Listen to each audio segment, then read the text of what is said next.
Irmãos, a graça, a paz do Senhor e Salvador Jesus Cristo.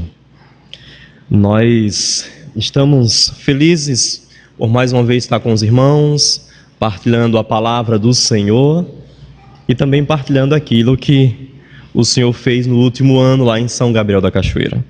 Eu gostaria que os irmãos abrissem as suas Bíblias, por favor, na carta 2 Coríntios, segunda carta de Paulo aos Coríntios, capítulo 5, a partir do versículo 14.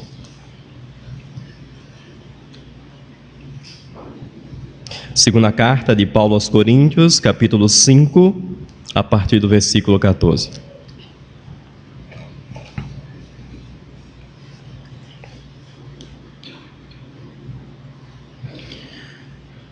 Mesmo assentados, nós vamos ler a palavra do Senhor. Pois o amor de Cristo nos constrange, julgando nós isto: um morreu por todos, logo todos morreram. E ele morreu por todos, para que os que vivem não vivam mais para si mesmos, mas para aquele que por eles morreu e ressuscitou.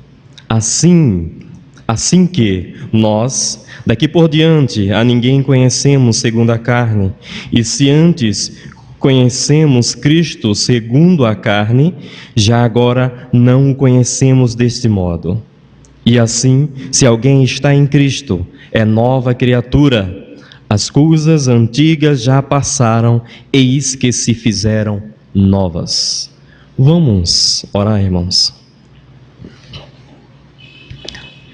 Ó Deus, nós louvamos o Senhor, nós agradecemos ao Senhor por esta manhã, em que a Tua palavra nos diz que as Tuas misericórdias em nossas vidas se renovaram. Nós louvamos, nós agradecemos a Ti. Obrigado, Deus, que nós estamos reunidos em Tua casa, para aprender da Tua palavra, para ouvir somente a Tua voz. Derrama da Tua graça sobre nossas vidas. Nós oramos em nome de Jesus. Amém. Irmãos, quem nunca passou por uma situação constrangedora na vida? E tenho certeza que todos nós já vivenciamos algo tão constrangedor que no momento do constrangimento nós queríamos assim, sumir. E talvez a nossa vontade era não querer estar ali naquele momento passando por certa situação. E se nós pudéssemos voltar ao tempo, nós com certeza nós não queríamos passar por tal constrangimento. E situações nos levam a passar por isso. Isso ocorre na medida em que quando nos sentimos expostos, quando não temos defesa, nem qualquer argumentação. E tudo que podemos pensar é: meu Deus, que vergonha, né? Meu Deus, que vergonha. E pense agora, em alguns segundos, na situação mais constrangedora que você passou. E quando eu estava meditando nessa palavra, eu comecei a lembrar algumas situações constrangedoras. E a gente não gosta nem de lembrar, porque logo a gente assim fica até mesmo envergonhado somente no fato de nós lembrarmos.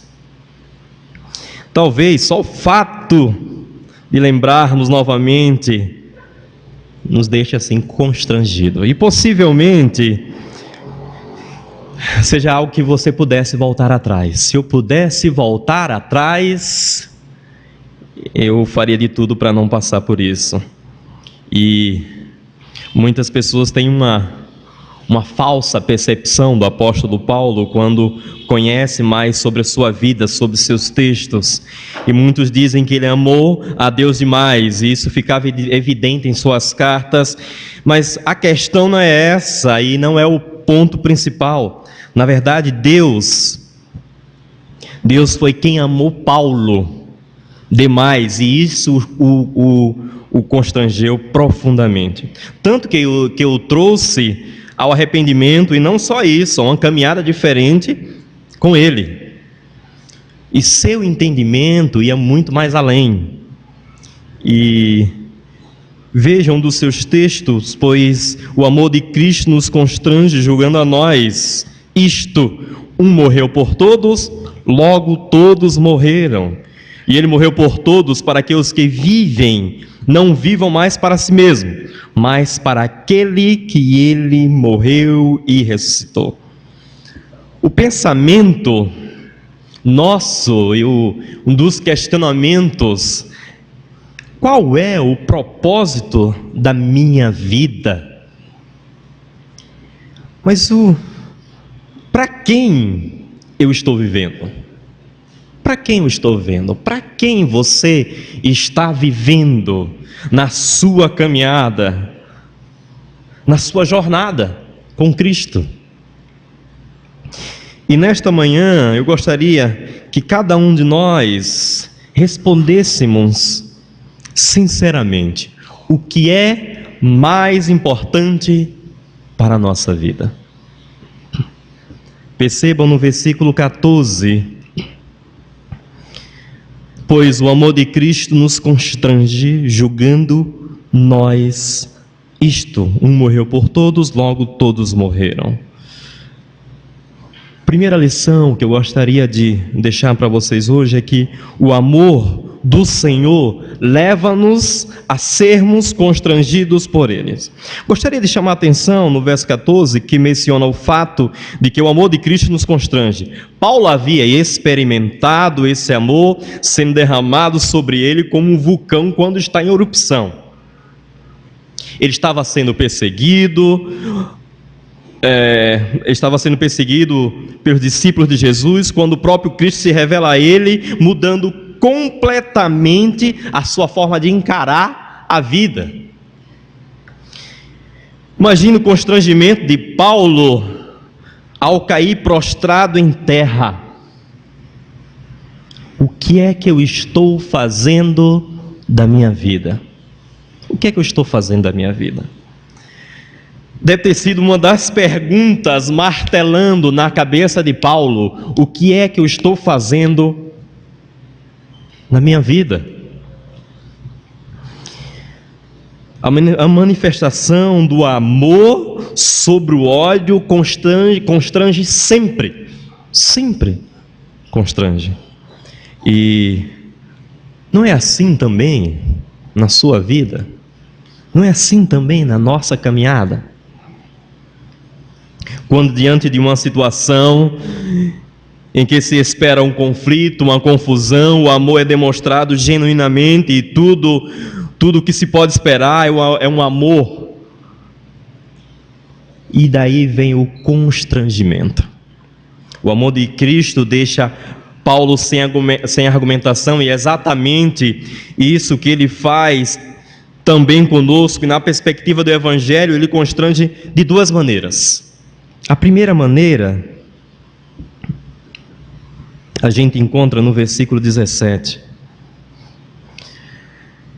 E assim, se alguém está em Cristo, é nova criatura. As coisas antigas já passaram e eis que se fizeram novas. O amor de Cristo nos constrange a abandonar a vida pecaminosa. Essa maneira talvez seja até mais fácil de ser percebida. É o constrangimento de abandonar as práticas contrárias a Deus, e é o primeiro comportamento, e esse é o primeiro comportamento esperado daqueles que têm um encontro real com o Senhor. E na última quarta-feira, foi quarta-feira que a irmã esteve aqui? Quarta-feira? Quinta-feira. Eu estava ouvindo o testemunho dela e fiquei imaginando, tentando imaginar, tal situação. E é impossível não haver um constrangimento da Igreja de Cristo que professa a sua fé diante de tantas situações. Não é possível em que a igreja ouça um testemunho daquele que nós ouvimos e permanecer a mesma.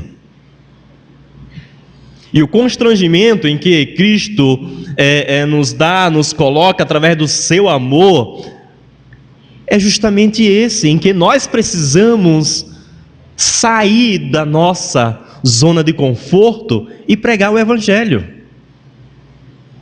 E nós somos assim desafiados como igreja a todos os dias, diante desse amor constrangedor, a pregarmos o Evangelho de Cristo. E é difícil, irmãos, eu entender que não está havendo isso em nosso meio. Se nós ouvimos a palavra, se nós ouvimos o testemunho, é impossível nós ficarmos na nossa zona de conforto, sempre achando que está tudo muito bom. Olha, foi lá, o irmão que foi lá, a irmã que estava lá, não foi comigo. Nós precisamos assim, arregaçar as nossas mangas e fazer aquilo que tem sido proposto todos os dias na nossa caminhada. Talvez você, por uma razão ou outra, tenha fugido de Deus, e nós fazemos isso, nós fugimos das nossas responsabilidades, nós ignoramos as pessoas, às vezes, muitas vezes ignoramos também o Senhor. Sentimos e sabemos de sua aproximação, o desejo de restauração de tantas e tantas vidas que não conhecem o Senhor, mas isso, há uma relutância, há uma luta interior na nossa caminhada. Muitas vezes, amando mais o pecado do que Deus, mas a graça a Ele mesmo nos foi derramada, e nós não somos ignorados, muito pelo contrário, nós somos valorizados diante do Senhor. Ele nos constrange muitas vezes de uma forma que nós nem esperamos, e em lugares que supostamente nós nunca deixaríamos acontecer. E certa feita eu li um livro muito interessante, que um cantor,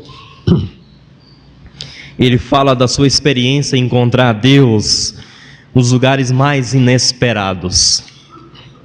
Deus o encontra onde ele está, e antes ele havia deixado a igreja, a oração, os cultos em que Deus fala muitas vezes, tantas e tantas vezes ao nosso coração.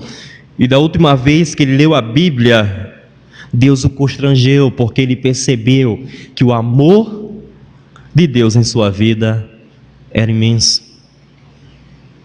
E quando nós vamos apresentar o nosso relatório, e eu olhando para a vida daquela irmã que esteve aqui, eu pensei assim: meu Deus, nós nunca passamos por perseguição. Às vezes nós achamos que somos perseguidos, e de repente um ente querido que está ali no nosso meio, ele some, e depois de alguns dias ele aparece morto. O que é que nós estamos fazendo? Como igreja de Cristo, o que é que nós estamos fazendo? Como é que nós estamos agindo diante de tal situação? O amor de Cristo nos constrange a não pecar. Versículo 15. E Ele morreu por todos, para que os que vivem não vivam mais para si mesmos, mas para aqueles que por eles morreu e ressuscitou.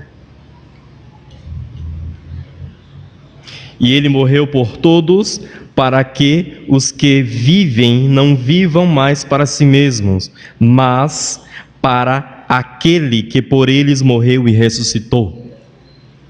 O amor de Cristo, ele é tão grande, ele é tão poderoso, que nos leva a entender que Ele não só o constrange a se arrepender dos seus pecados passados, mas também não viver mais para eles, no presente, uma vida de pecado. E essa percepção às vezes é perdida com facilidade. Nós lutamos contra o pecado, isso é um fato, somos um povo regenerado, mas em contraste à militância nesse mundo, somos assim, muitas vezes alvejados por flechas inflamadas do maligno. E não é só isso, muitas vezes travamos uma luta interna no nosso coração, dos nossos desejos, e até mesmo com a nossa própria alma, quando aquele que é de Cristo, em que as circunstâncias sempre nos vêm, e a luta também constante contra o pecado, e nós precisamos somente focar no Senhor, sabendo que Ele é que nos sustenta, Ele é que nos fortalece na nossa caminhada. E em Gênesis 4, 7, se você fizer o bem, não será aceito, mas se não o fizer, saiba que o pecado ameaça a porta, ele deseja conquistá-lo, mas você deve dominá-lo. Mesmo quando o seu coração estiver inclinado a pecar, foque no Senhor. E o pecado certamente tentará dominar e nos aprisionará, mas Paulo tinha um entendimento profundo que significa o constrangimento proporcionado pelo amor de Cristo. E na segunda carta de Paulo aos Coríntios, o apóstolo tem uma clara convicção de que a obra de Cristo na cruz traz implicações diretas sobre as nossas vidas. Se Cristo morreu, todos morreram.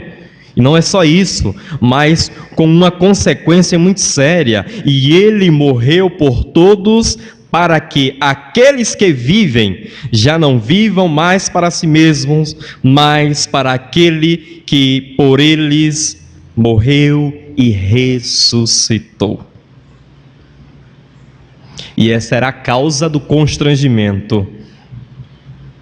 Cristo morreu para que vivamos a sua vida. E o curioso, irmãos, é que o fato de que a palavra que Paulo utiliza aqui equivale a constranger, significa conter, controlar, apreender. E essa é uma das palavras usadas no Antigo Testamento, referente ao sentido de vermos na ocasião que Deus fala a Caim. Paulo sabia com clareza que a obra de Cristo na cruz era o que o constrangia a não viver mais para si mesmos.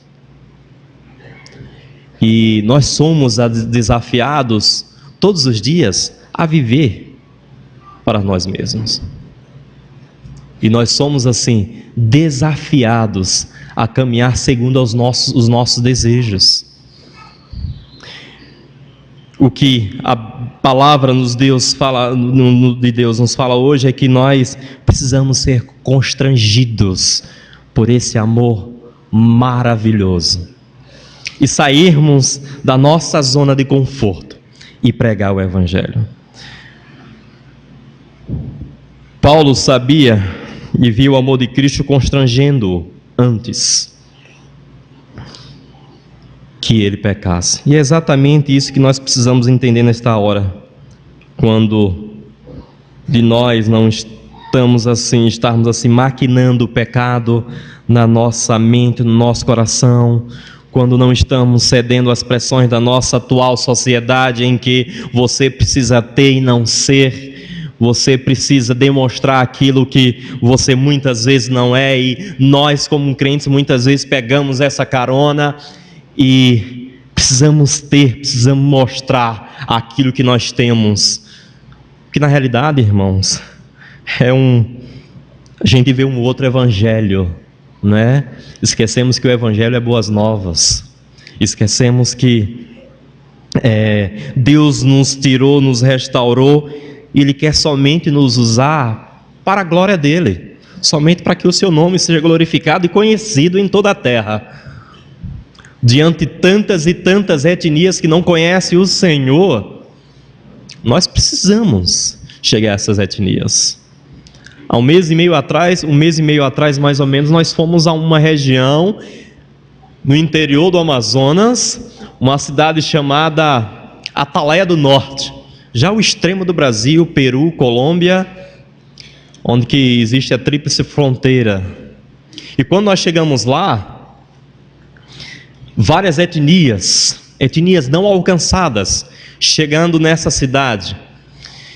E quando nós chegamos lá, nós podemos assim sentir e perceber a opressão maligna naquela cidade. Nós pensamos assim: meu Deus, quanto ainda tem a fazer, não muito distante, aqui no Brasil.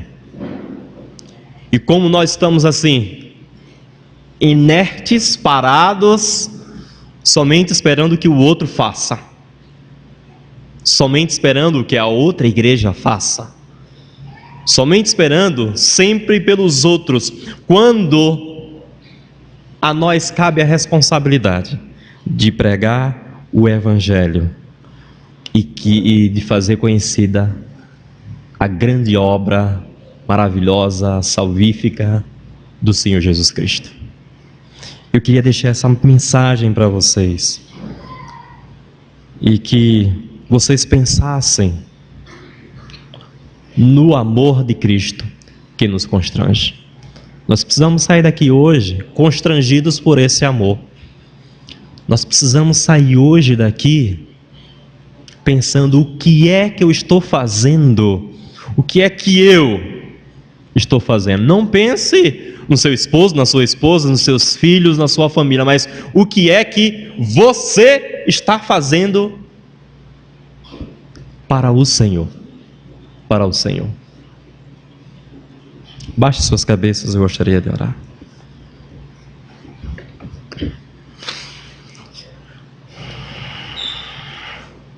Ó Deus, obrigado por tua palavra. Obrigado, Senhor, porque é o teu amor que nos constrange. Obrigado, Deus, porque foi o Senhor que nos escolheu, foi o Senhor que nos restaurou, nos regenerou. Nós engrandecemos o teu santo nome, nós louvamos o teu santo nome, porque o Senhor nos escolheu. Deus, pedimos que o Senhor continue, ó Pai, a nos constranger com o teu amor, para que nós possamos, ó Deus, levar o Evangelho, as boas novas, àqueles que não te conhecem. Usa-nos, ó Deus, por tua graça e misericórdia. Usa-nos, ó Deus, por tua graça e misericórdia. É no nome de Jesus que nós oramos e agradecemos. Amém.